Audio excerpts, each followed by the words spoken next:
Olá a todos, sejam todos muito bem-vindos a mais uma formação do Programa de Recuperação e Aprofundamento. Eu me chamo Marco, professor Marco Assis, e hoje fico responsável por esta transmissão. Bom, é importante que eu faça a minha audiodescrição, então neste momento agora eu estou com uma camiseta azul, tá certo?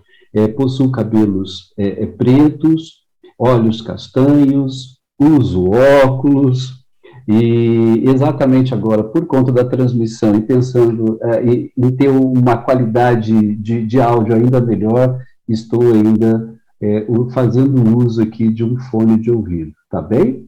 Bom, então, pessoal, sejam todos muito bem-vindos mais uma vez. Espero que hoje nós possamos aí ter bons momentos, né, que a nossa fala do dia de hoje possa trazer aí a todos vocês boas reflexões, né. A ideia, obviamente, não é de esgotar todos os assuntos que nós citaremos aqui, porque o nosso tempo, de fato, né, ele é restrito, mas a gente vai tentar fazer dele, utilizar ele, né, com a melhor qualidade possível, para que a gente, de fato, faça reflexões e ideias e sugestões para que a gente possa entregar aos nossos estudantes aquilo que a gente puder fazer de melhor, tá bem? Então, mais uma vez, sejam bem-vindos mesmo, espero que vocês gostem. E, claro, sem dúvida nenhuma, estaremos sempre à disposição aí para possíveis sugestões, esclarecimentos, né? Como sempre, tá bem, pessoal? Então, eu vou pedir para vocês só um instantinho, para que eu possa compartilhar minha tela com vocês e, de fato, né, de forma objetiva, iniciar a nossa formação, tá bem? Acredito eu que todos aí já estejam visualizando a nossa primeira tela.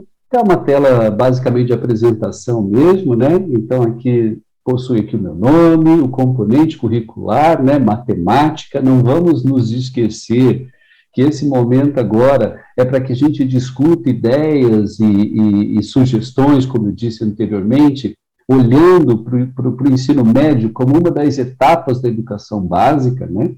E, obviamente, a partir de hoje, nós já iniciaremos, né, a sequência de atividade 5 do volume 1, mas relacionada ao segundo bimestre, tá bem? O tempo passa rápido, né, pessoal? Quando eu vi isso daqui, quando nós estávamos elaborando essa pauta, eu estava aqui já imaginando que nós já estamos tratando de assuntos relacionados ao segundo bimestre, né? O tempo passa rápido mesmo. Mas vamos lá, vamos começar. Bom, como já é de praxe, de costume, né, aqueles que baixarem aqui essa apresentação em PowerPoint, vocês terão acesso aí, como é possível de verificar na tela, 2 links, né, onde cada um deles vai te levar aí para o material, né, do Aprender Sempre, para os cadernos do Aprender Sempre, onde você vai ter a chance aí de verificar o caderno tanto do aluno como o do professor, né, tanto do estudante como do professor, isso seja do ensino fundamental, seja do ensino médio, tá bem?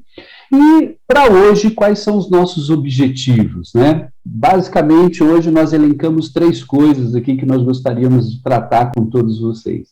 O primeiro deles é refletir sobre os conhecimentos necessários do professor que ensina matemática. Talvez para alguns isso já soe de forma muito familiar, para outros talvez nem tanto assim, não há problema algum, né? Isso possivelmente não é aquilo que vai balizar a nossa fala, né? Mas é sempre importante a gente pensar um pouquinho, né? Quais são esses conhecimentos necessários para um professor que ensina matemática? Será que só saber matemática já é suficiente? Saber bastante matemática, será que isso vai fazer de mim um bom professor? É por aí que vai caminhar a nossa fala no dia de hoje, tá bem? O segundo objetivo é explorar os conceitos dos conhecimentos comum e especializado do conteúdo. E aí você pode já, talvez, para alguns, né, ao me ouvir falar dessa maneira, falo, mas como assim, Marco? Explorar os conceitos dos conhecimentos comum e especializado conteúdo? Tem conhecimento comum e tem conhecimento especializado do conteúdo? É isso mesmo. É isso que a gente vai tentar talvez deixar um pouco mais claro o que a gente pensa sobre essas coisas, e ver aí se você agora, durante esse momento de formação, concorda, não concorda, se você vai ficar curioso ou não, se você vai buscar novas informações ou não sobre o assunto, tá bem? E terceiro e último, é discutir os conhecimentos especializados do conteúdo sobre os números racionais importantes ao desenvolvimento da SA5.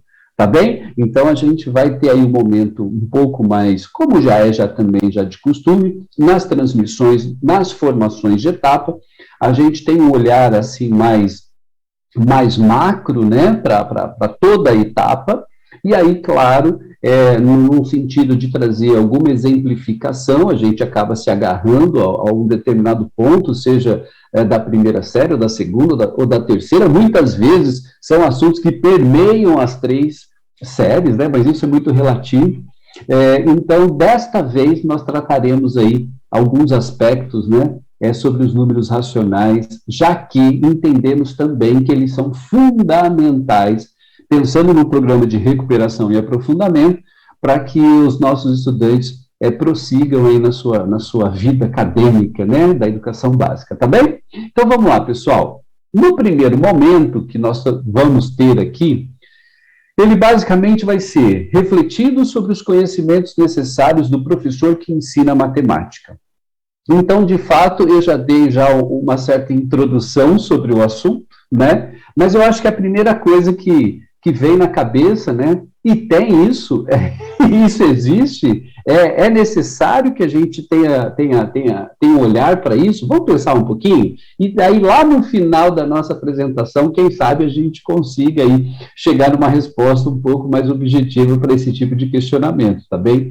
Porém, para que a gente, então, inicie, então, vai ser posta aqui agora uma pergunta para que vocês também, né, a partir dela, possa fazer um exercício, né, como eu costumo dizer. A partir da sua experiência, para você que agora está me ouvindo, professor de matemática, professora de matemática, a partir de sua experiência profissional, quais conhecimentos são necessários ao professor de matemática para que, de fato, ele consiga exercer a sua função, né? Quais conhecimentos são necessários? Eu já provoquei vocês um pouquinho antes, quando a gente estava falando lá dos nossos objetivos. Será que saber bastante matemática? Será que saber muita matemática? Será que conhecer a matemática a fundo? Será que isso é suficiente para que eu seja um bom professor de matemática?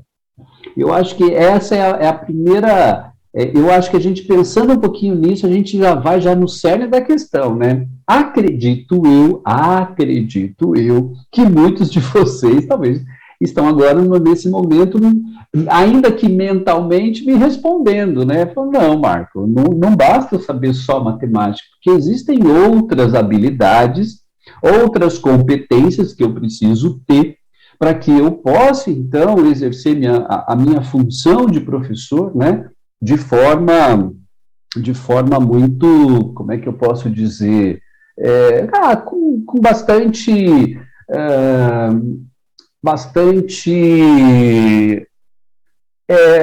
qualidade, né? Eu não queria chegar nessa palavra, mas foi a única que me veio agora na cabeça, e eu acho que, de certa forma, traduz um pouco do que eu gostaria, né, de dizer a vocês, tá bem? Eu queria dizer que para a gente exercer com eficiência, com eficácia, né, com objetividade, que a gente alcance os nossos objetivos, né? Eu acho que é isso, é melhor do que qualidade, tá bom? Mas também serve de alguma maneira.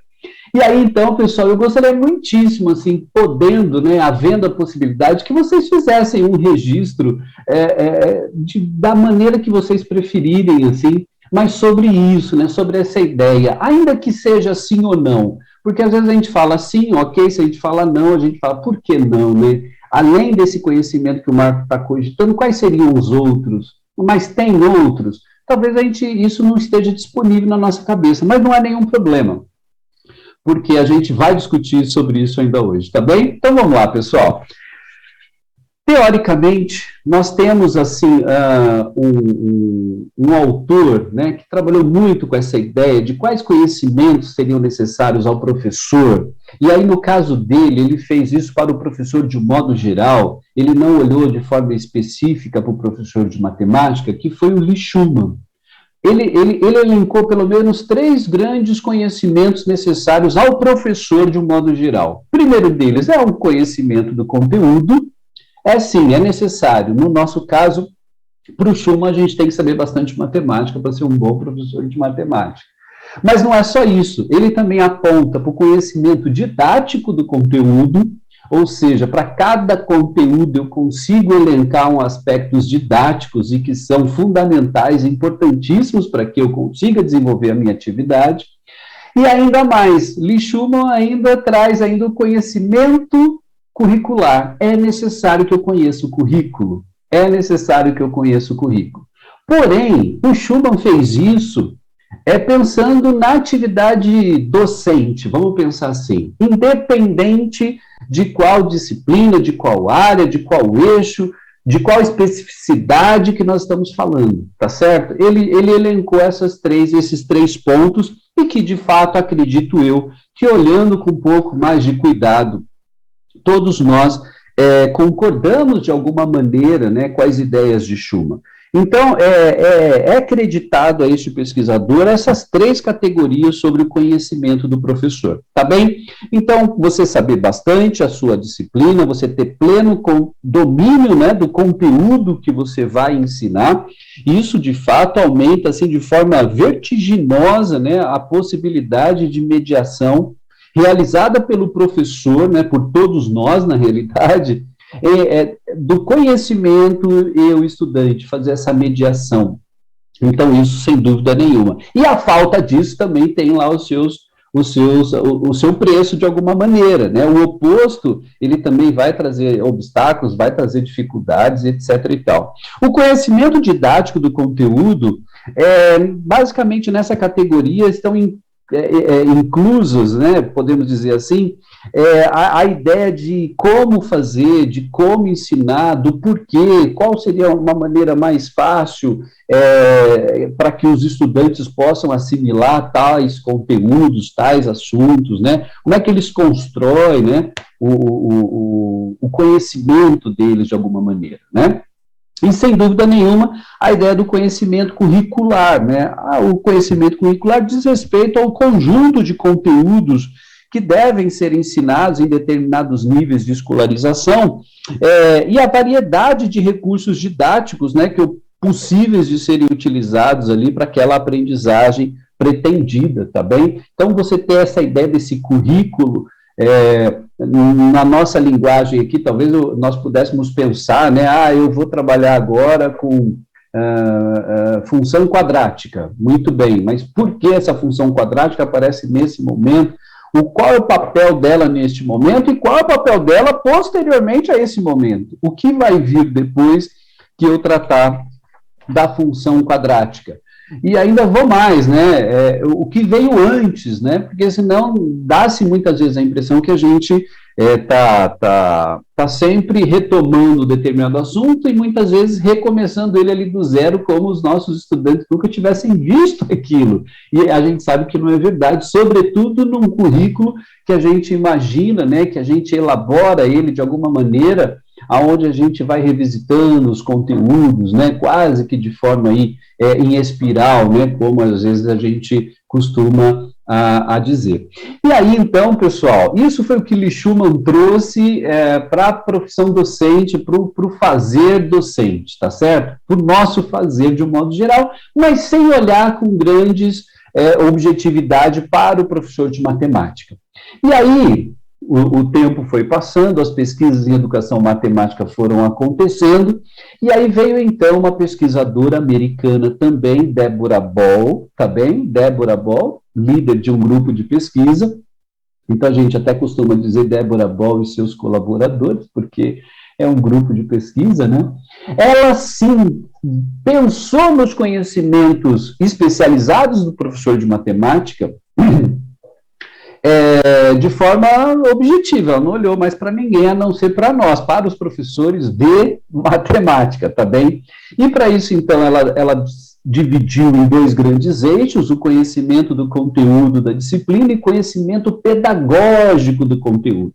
E cada um deles com outras 3 subdivisões, tá bem? Sendo eles, né, como está posto aí, o conhecimento do conteúdo comum, o conhecimento comum do conteúdo, o conhecimento especializado do conteúdo, conhecimento do horizonte do conteúdo, o conhecimento do conteúdo e estudantes, mas já com um olhar mais pedagógico e menos do conteúdo em si, conhecimento do conteúdo e currículo, e o conhecimento do conteúdo e ensino, tá bem? Para cada uma delas, nós trouxemos assim de forma muito sucinta, muito objetiva, só uma ideia, já que vocês verão a seguir, né, adiante da nossa fala, que nós vamos explorar todos esses conhecimentos durante as nossas formações relativas ao segundo bimestre, tá bem?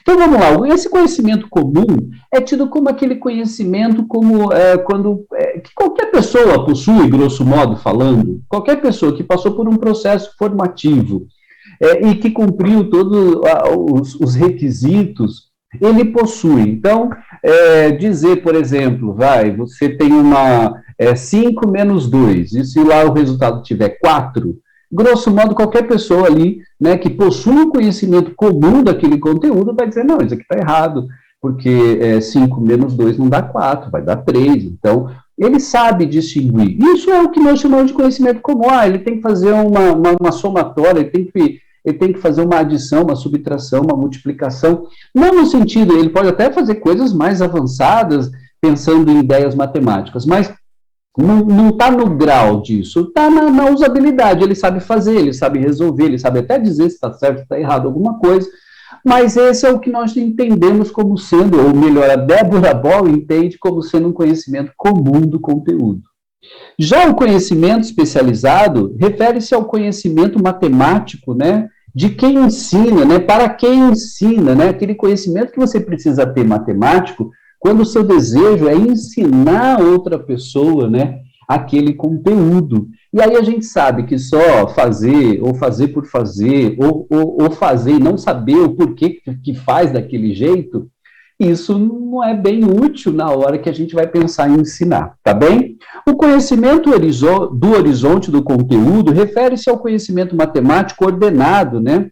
É saber o que fazer, por que fazer, de que maneira fazer e como ele se conecta com outros. É a ideia mesmo de uma visão mais horizontal do currículo, podemos pensar assim, tá bem? Mas olhando para o conteúdo, né? Qual é o papel dele naquele momento ou em toda a estrutura, tá certo? Pensando mais de forma pedagógica, o conhecimento do conteúdo e dos estudantes, né? Como é que o conteúdo se relaciona, né, no sentido assim de auxiliar os estudantes em suas dificuldades, né? Qual é essa relação entre conteúdo e os nossos estudantes? O próximo é o conhecimento do conteúdo e currículo, relaciona-se ao conhecimento do conteúdo e se distribui, e como ele se distribui, né, ao longo do currículo escolar. Inclui não somente o conhecimento do conteúdo a ser desenvolvido naquela série, naquele ano, mas também de situar em que momento aquele conteúdo está relacionado com o currículo, seja de forma vertical ou horizontal. E também as formas pelas quais serão propostas atividades para que esse conteúdo seja aprendido, né, seja aprendido de alguma maneira, né, pelos nossos estudantes. E, por último, o conhecimento do conteúdo e ensino, que, basicamente, ele relaciona-se ao conhecimento que torna mais fácil ou mais difícil o ensino de determinado conteúdo, né? Ou seja, é aquela tomada de decisão para encontrar a maneira de como será desenvolvido um determinado conteúdo matemático. Para isso, eu preciso ter esse conhecimento do conteúdo e ensino. Vale lembrar que não é conhecimento do conteúdo e do ensino.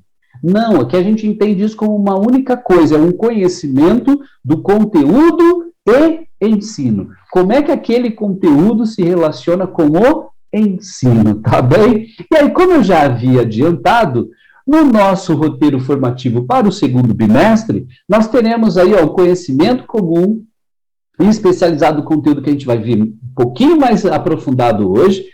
Na SA6, o conhecimento do conteúdo e dos estudantes. Na SA7 e 8, conhecimento do conteúdo e ensino, e depois, no momento adequado, eu explico para vocês por que ali nós colocamos SA7 e SA8, tá bem?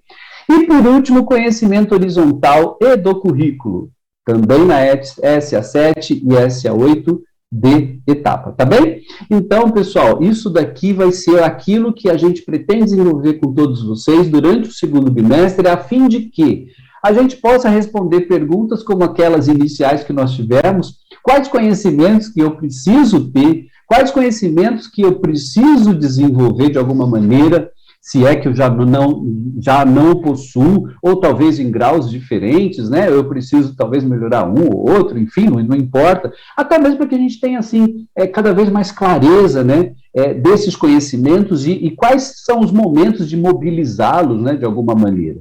Então, aqui nós trouxemos apenas uma linha do tempo para que a gente possa ter aí as formações de etapa, de ano série, etapa, ano série, a semana A, semana B, semana A, semana B, né? Isso todos vocês já possuem, isso tudo, acredito eu que vocês já devam ter consciência, né, da nossa formação de etapa, depois nós vamos, pula mais uma semana, viemos com a formação de ano série, assim sucessivamente, e intercalando isso, né, de forma intercalada mesmo, vocês então vão tendo os momentos de ATPC junto aos seus pares, nas suas unidades escolares, e que essas nossas discussões ajudem todos vocês, né, na elaboração, né, do plano, né, de como vocês farão o desenvolvimento das sequências de atividades do material Aprender Sempre, tá bem? E aí, então, eu acho que é sempre importante, aqui nós temos aqui um passo a passo, né, para como você faz aí para poder recuperar essas nossas transmissões, caso você perca, ou de repente você precisa, você gostaria de reassistir ou assisti-las novamente de forma acompanhada com os seus pares, para que vocês possam ir dialogando durante o processo. Então, aqui você tem a primeira coisa, né, o acesso no centro de mídias, né, depois você vai clicar lá em Sou servidor da rede, inserir o seu login e senha, como já está posto ali, e buscar na classificação, né, a formação de recuperação e aprofundamento, e aí colocar a data, né, da formação que você quer assistir, 24/2, 10/3, 17/3, e assim sucessivamente, tá bem, pessoal? E aí pronto, tá lá, né, tá na tela, você já vai ter condições já de poder usufruir e de assistir novamente as nossas formações, tá bem? E aí, então, pessoal, nós iniciamos agora o nosso segundo momento, que é explorar um pouquinho dos conceitos, dos conhecimentos comum e especializado do conteúdo, tá bem? Então, como já foi dito, a ideia do conhecimento comum refere-se à compreensão essencial da matemática que todo cidadão pode ter, tá bom? Todo aquele que passou, né, basicamente por um processo formativo e etc e tal. Esse conhecimento não é de exclusivo domínio daqueles que lecionam, ou seja, o conhecimento comum do conteúdo é todo aquele conhecimento matemático inerente ao indivíduo, desde cálculos básicos até cálculos mais avançados, não tem problema. Então, pode ser que o engenheiro ele faça cálculos mais avançados, mas ainda assim ele tem a apreensão daquele conteúdo, mas de forma comum, né? Dentre os engenheiros, talvez todos os engenheiros sejam capazes ou realizem, né, cálculos daquela natureza, tá certo? O que ainda assim não faz que aquele conhecimento do conteúdo seja um conhecimento especializado, como nós falamos agora. Ainda fica dentro de um rol de um conhecimento comum do conteúdo. É comum para quem? É comum para os engenheiros. Então, é por isso que nós colocamos aqui fizemos aqui uma espécie de uma nuvem de palavras e trouxemos assim uma série de profissões, porque a gente acredita que cada um deles, dentro da sua realidade, de forma mais formal ou menos formal, eles acabem por fazer uso de algum conhecimento matemático, seja um conhecimento de proporção, seja um conhecimento, como eu disse agora há pouco, seja uma adição, uma subtração, uma divisão, não importa, né? Ele tem um conhecimento daquele conteúdo, mas é entendido como um conhecimento comum do conteúdo, já que o objetivo dele não é ensinar, é só usar, é fazer uso, é ter aquilo como uma ferramenta, né? Que auxilia ele na execução de uma determinada atividade, de uma determinada tarefa profissional, ou não, né? A gente elencou as profissões porque nós entendemos que talvez fosse o melhor exemplo que nós podíamos trazer para vocês, na intenção de evidenciar o que a Débora Ball entendia, né, ou entende, como sendo um conhecimento comum do conteúdo. É aquele tipo de conhecimento que a gente acredita que todo cidadão ele pode ter e deve ter, sobretudo aqueles que de alguma forma passaram por um processo de formação, seja eles formal ou não, né, como eu disse agora há pouco. Tá bem, pessoal?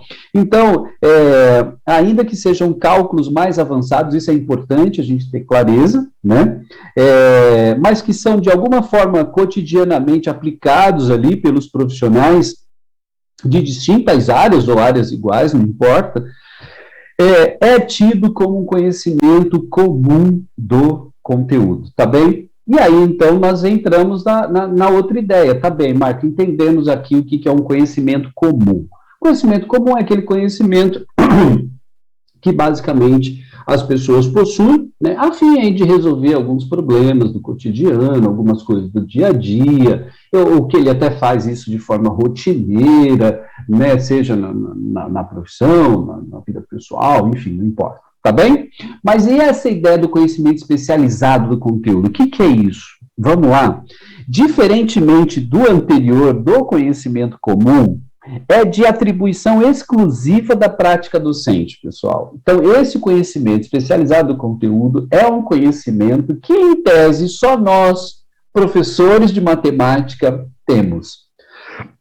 E aí, vamos ser honestos, né? Aqui a gente já não tem razão de ter uma outra fala. Se eu, porventura, entendo que eu não tenho, eu preciso desenvolver, eu preciso adquirir, eu preciso construir, né? Eu preciso me aperfeiçoar, e não há nada de mal nisso, né? A vida é assim para todos nós, né? Uma vez que nós escolhemos essa profissão, já está embutido no pacote, né? Já faz parte do pacotão, né? A gente nunca para de estudar nessa vida, né? É um processo, assim, interminável, inacabado, e vai ser sempre assim. E que bom que é assim. E se não fosse assim, também seria muito chato. Então, a ideia do conhecimento do conteúdo, né, especializado do conteúdo, diferentemente do anterior, como eu disse, é de atribuição exclusiva da prática docente. Trata-se de um conhecimento que possibilita ao professor explicar procedimentos matemáticos, perceber e analisar possíveis erros, né? Até essa ideia do erro, eu acho que é até importante a gente fazer aqui um parêntese, porque agora há pouco eu falei para vocês que o conhecimento comum, ele também dá essa possibilidade, né, de você apontar e dizer se algo está errado ou não.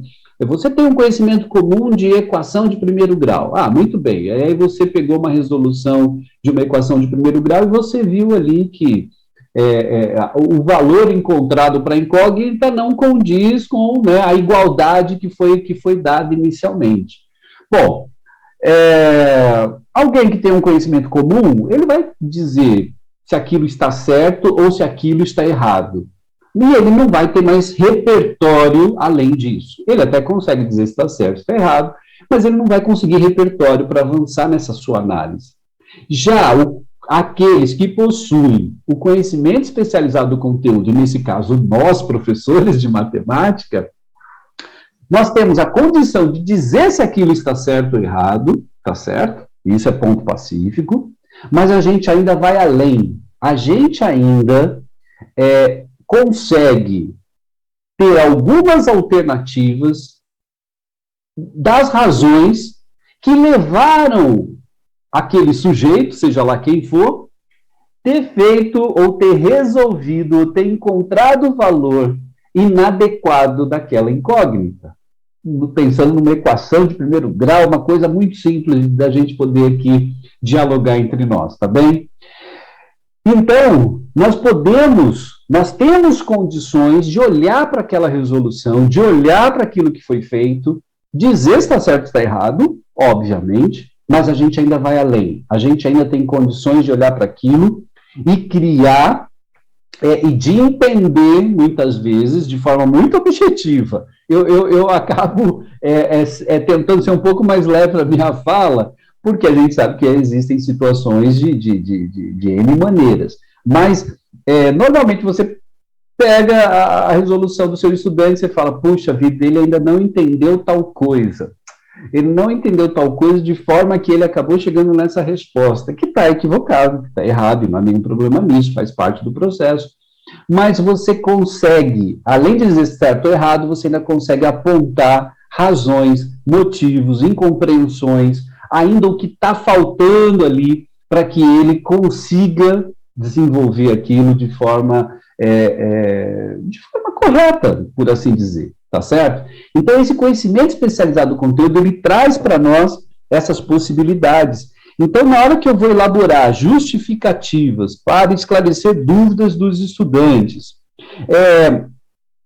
citações que promovem, né, um maior sentido à ideia da matemática, ou dos objetos matemáticos para os estudantes, o professor possui essa competência de explicar e demonstrar os porquês das regras, por exemplo, explicar a natureza, da onde veio determinados algoritmos que nós utilizamos de forma quase que, muitas vezes, procedimental apenas, porque muitas vezes já não é mais o nosso objeto de estudo, e sim é uma ferramenta para pensar em outra situação, mas a gente consegue dizer os porquês que aquilo é feito daquela maneira, né? E isso, somente o conhecimento especializado do conteúdo é capaz de nos subsidiar nessa nossa tarefa, viu, pessoal? E isso, sem dúvida nenhuma, faz toda a diferença na hora, então, que eu estou atuando, de fato, como professor, na hora que eu estou fazendo a intermediação entre o conhecimento e os estudantes. Ter esse conhecimento especializado, sem dúvida nenhuma, faz toda a diferença, como inclusive eu já disse anteriormente, tá bem? E aí, então, pessoal, olhando para essa coisa do erro, nós entendemos e chegando até na conclusão que seria importante a gente falar um pouquinho, brevemente, ainda sobre essa ideia do erro. Uma citação muito, muito rápida, muito breve, que diz o seguinte, né, quando eu vou analisar esse erro, né, essa análise me permite valorizar o processo subjacente, né, às respostas, sem dúvida nenhuma, mas não apenas a resposta como um produto que se encerra em si mesmo, né, é a análise dos processos utilizados pelos estudantes, que nos leva a verificar o que há de positivo naquela resolução, né, a sua construção lógica, tá certo? E não apenas os supostos déficits aí, né? Isso aqui é uma citação que nós, quando estávamos elaborando essa nossa pauta, a gente achou importante trazer para vocês. Porque na hora que eu vou analisar o erro, mobilizando os meus conhecimentos especializados do conteúdo, isso faz com que essa análise e essa resolução seja fontes, assim, de muita sinalização, de muita dicas, né, para que eu possa, então, retornar junto a eles e poder, então, rever aquilo que for necessário ou abordar um conteúdo de uma outra maneira, a fim de eliminar, né, um possível mal entendimento. Então, antes mesmo de abordar os erros voltados aos assuntos, né, é importante a gente ter essa ideia, né, do porquê do erro, né, é tão importante, né. Então, falando dos conhecimentos especializados do professor de matemática e a importância do erro na atuação docente, trataremos nos próximos slides sobre o objeto matemático, números racionais, com a intenção de relacioná-los a esses conceitos. Então, vocês lembram, né, que eu disse lá que nós tínhamos um objetivo, era o terceiro deles, só puxar um pouquinho na memória, vocês vão lembrar, onde eu tinha, né, como um deles, um dos nossos nortes aqui da nossa transmissão, da nossa formação, era discutir um pouquinho a importância do conhecimento especializado nas aulas, né, que envolvem, de alguma maneira, os números racionais, tá certo? Então, tá aí, terceiro e último momento da nossa formação, o tempo passa rápido demais, né? Faltando aí um pouquinho mais do que 10 minutos para nós já, tá bem? Então, vamos mão na massa, olhar para a sequência e pensar nessa ideia dos conhecimentos especializados do conteúdo, tá bem? Então, para a gente poder se situar aqui um pouquinho, eu trago as habilidades essenciais que serão trabalhadas, né, que serão desenvolvidas, que serão abordadas, que será os nossos objetivos, de alguma maneira, né, da SA5, também da primeira, da segunda e da terceira série do ensino médio. A da primeira série do ensino médio, ela está numa corzinha ali diferente na tela, tá vendo, pessoal? Porque nós vamos, então, usar ela aí como suporte, né, para a nossa discussão, tá bem? É somente por isso, não tem outra razão, não. Então, para a gente poder discutir essa ideia, nós vamos nos apoiar na habilidade essencial da primeira série do ensino médio, que é ler, compreender, comparar e ordenar frações associadas às ideias de parte de inteiros, né, de partes de inteiros, resultado da divisão, razão e operação. Então, quando a gente pensa nos números racionais, quando a gente pensa na representação fracionária dele, e sabe-se, né, que ele pode assumir vários significados, ou como um operador, como uma razão, mesmo como uma divisão, ou mesmo como uma relação parte-todo, né, a gente sabe da dificuldade que nós temos aí junto aos nossos estudantes, né, para, de fato, o nosso fazer didático, pedagógico, ele realmente seja eficiente, né, para aquela situação. Mas a gente entende que não é um assunto simples, né? Ainda que, no primeiro momento, até aparente ser, mas quando a gente vai lá para a prática, quando a gente vai colocar a mão na massa, a gente percebe, né, como isso é difícil, a compreensão dessas ideias. Da segunda série do ensino médio, resolver e elaborar situações, problemas, que envolvam a variação de proporcionalidade direta e proporcionalidade inversa entre duas grandezas, utilizando sentenças algébricas para expressar a relação entre elas. Então, a gente entendeu que também os números racionais vão aparecer de alguma maneira. E, por último, construir figuras planas semelhantes em situações de ampliação e redução. Bom, na hora que você vai ampliar ou vai reduzir, mais a redução, sobretudo, a gente também previu aí, né, que nós teríamos muito a recorrência dos números racionais. E é por isso, então, que nós escolhemos ele, tá bom, pessoal? Com o uso de malhas quadriculadas, plano cartesiano ou tecnologias digitais, tá bem? E aí vem, então, uma outra pergunta, uma outra provocação, né? Vale lembrar que não tem certo, não tem errado, isso daqui está aqui para a gente poder refletir um pouco, tá bem? Que fatores impactam o processo de compreensão dos números racionais pelos estudantes? Quais são esses fatores, né? Quando eu ministro esse conteúdo, via de regra, todos os anos, por vários semestres, vários bimestres, e alguns erros, eles são recorrentes. Será que nós já paramos em alguns momentos para a gente pensar por que esses erros são recorrentes? Então, na hora de fazer essa análise, com toda a convicção, nós estaremos mobilizando o nosso conhecimento especializado do conteúdo, tá bem, pessoal? E aí, então, vem, né, o conhecimento especializado do conteúdo, e agora a gente vai olhar com um pouco mais de objetividade para os números racionais. Cada número racional pode ser representado por diferentes infinitas escritas, exemplo, 1/3, 2/6, 3/9, 4/12, são algumas das representações, todas equivalentes de um mesmo número. Isso já de alguma maneira, uma ideia que não é simples de ser admitida pelos estudantes, visto que o conjunto numérico anterior a este provavelmente tenha sido os números naturais, e quando ele tem ali os números naturais, 2 é 2, né? A gente não tem muitas outras representações para o 2, etc. e tal, tá bem? Além dessas representações fracionárias, existe a possibilidade de representação na forma decimal, então, meio como 0,5, 1/3, 0,333, que vai dar uma dízima periódica, né? E a comparação de números racionais, como 1/2 e 1/3, né, pressupõe compreender, por exemplo, que quando se divide o mesmo todo, né, em 3 partes ou 2 partes, a parte maior é a referente à metade, não à terça parte.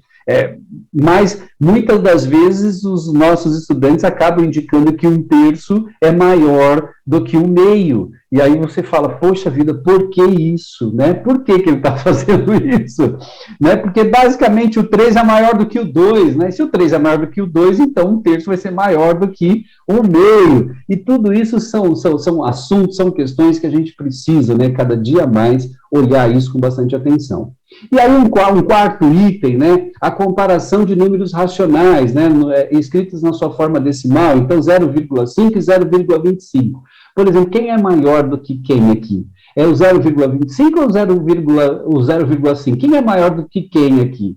E acontece muito deles falarem que o 0,25 é maior do que o 0,5. E aí, muitas vezes, quando você vai buscar as razões disso, né, porque, afinal de contas, o 0,25 tem mais algarismos do que o 0,5. Logo, o 0,25 deve ser maior.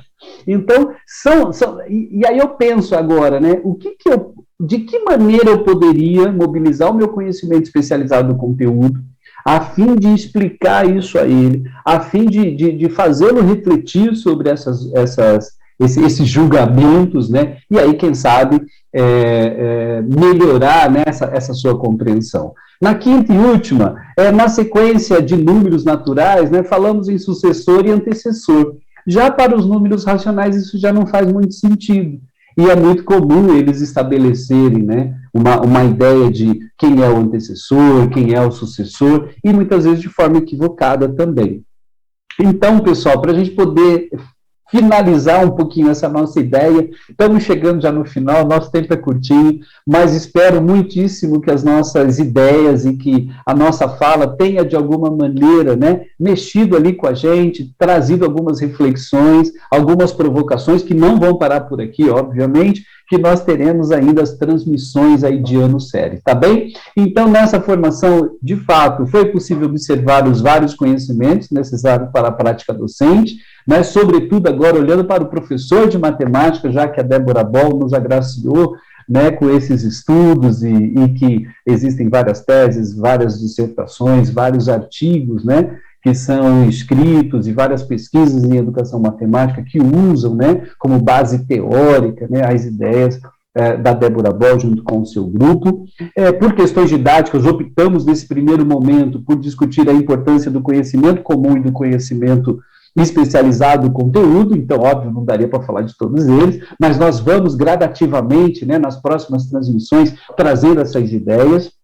Desse último, podemos observar sua validade, né, ao ensino de matemática e sua importância na compreensão de possíveis equívocos cometidos pelos estudantes, permitindo que a ação pedagógica seja cada vez mais eficiente e eficaz ao processo de aprendizagem significativa dos estudantes. Tá bem, pessoal? Então, por último, né, a gente só resolveu trazer aqui algumas sugestões para que vocês possam lançar a mão delas durante aí as ATPCs, já que vocês estiveram aqui com a gente, essa transmissão de etapa, e logo na sequência vocês terão também a transmissão, aliás, me perdoem, mas logo vocês terão aí mais algum intervalo de tempo para que vocês se reúnam aí com seus pares e possam iniciar essa discussão, esse planejamento, né, de como vocês farão aí o desenvolvimento das sequências de atividades do material Aprender Sempre, tá bem? Então, aqui nós trouxemos aqui 4 passos muito breves, então, a gente pede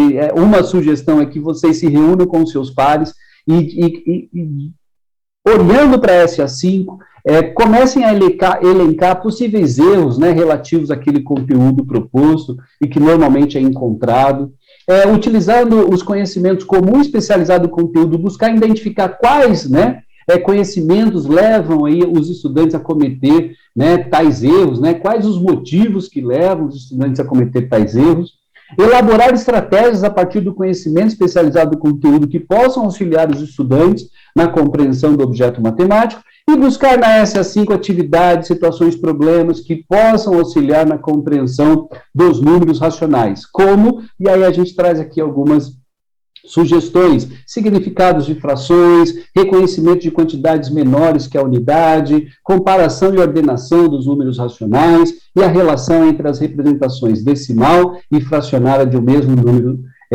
racional. Tá bem, pessoal? Então, esperamos mesmo que dessa maneira a gente consiga ir aprimorando, né, o nosso fazer docente. Tá bem, pessoal? Então, aqui eu trago algumas referências para vocês, então fiquem à vontade, né, para buscar mais informações sobre essa. E, por último, aqui o nosso encerramento. Agradeço muitíssimo a presença de todos vocês. Muito obrigado pela atenção, espero de fato que isso tenha sido importante a todos vocês e, obviamente, aguardo vocês na nossa próxima formação de etapa. Tá bem, pessoal? Então, muito obrigado a todos, tudo de bom e até a próxima.